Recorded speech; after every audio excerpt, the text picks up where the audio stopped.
Assalamualaikum warahmatullahi wabarakatuh. Tepang disareng Ibu Mona dina pangajaran basa Sunda. Carpon teh singgetan tina carita pondok. Sakapeung sok aya nu nyebut tadok. Istilah carpon dina sastra Sunda sarua hartina jeung short story dina sastra Inggris atawa cerpen cerita pendek dina sastra Indonesia. Carpon teh nyaeta karya sastra anu direka dina basa lancaran atawa prosa kalawan ukurana pondok jeung kaasup karya sampeuran.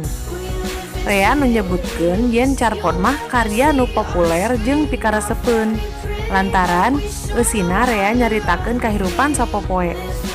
Dicaritakeun kalawan basa jan, ringkes jeung matak nirut nu macana. Disebut pondok teh luyu jeung wangun caritana anu kaitung pondok. Henteu rea nu dicaritakeun, biasana ngan saepisode. Tokohna oge teu rea, nyuser kana hiji nepi ka 2 kajadian. Galurna basajan henteu ngaran cabang, henteu loba pindah-pindah latar, sarta ngabogaan tema jeung amanat anu hayang ditepikeun ku pangarangna. Ukurana pondok teh sabenerna mah relatif. Aya sababaraha carpon anu kaitung panjang. Upamana carpon anu judulna Amanat Dina Napas Panungtungan karya M. Rustandi Kartakusuma. Tapi umumna mah pondok antara 5 nepi ka 10 kaca upama dina majalah. Malah dina koran mah ngan sakaca. Dibacana ge sakali tamat antara 10 nepi ka 15 menit. Carpon disebut karya sastra sampeuran teh lantaran pangaruh karya deungeun nyaeta ti Walanda atawa Eropa. Harita istilah carpon acan tetela masih disaruakeun jeung dongeng. Tapi beda jeung dongeng nu caritana pamohalan, teu kapaluruh nu ngarangna atawa anonim, jeung sumebarna secara lisan. Carpon mah caritana direka siga nu enya-enya kajadian, aya nu ngarangna jeung sumebar sacara tinulis. Carpon teh eusina biasana teu leupas tina ajan atikan jeung moral atawa karakter pikeun pieuteungeun atawa tuladeun nu maca.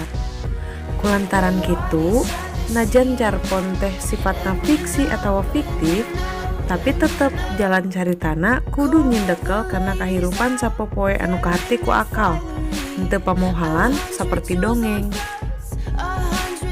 Kukituna bisa dicindekeun yen carpon teh mibanda sawatara ciri.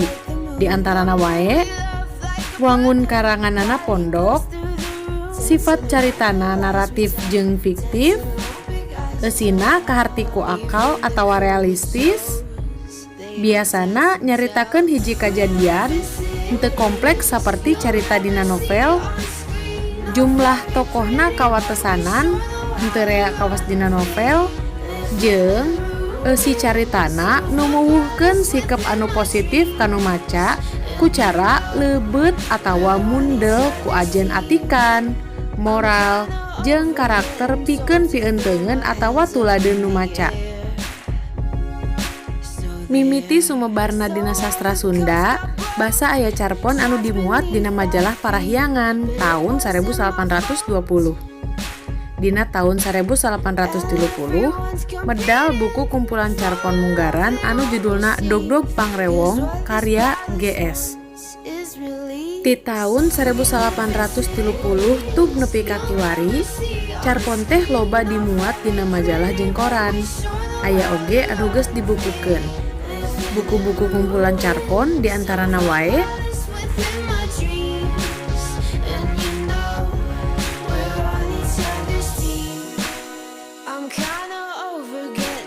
to throw my hands up in the air. So there, I'm kinda older than I was when I rebelled without a care. So there, we live in cities you'll never see on screen. Not very pretty, but we sure know how to run free. Living in ruins of a palace within my dreams.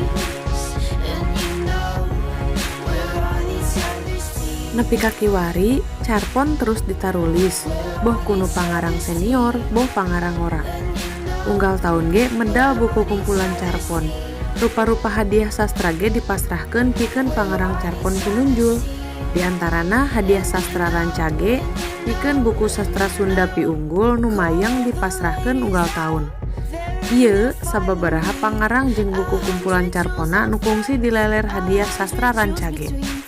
Now bring my boys in, their skin and craters like the moon. The moon we love like a brother, while he glows through the room. Dancing around the lies we tell, dancing around big eyes as well. Even the comatose, they don't dance and tell.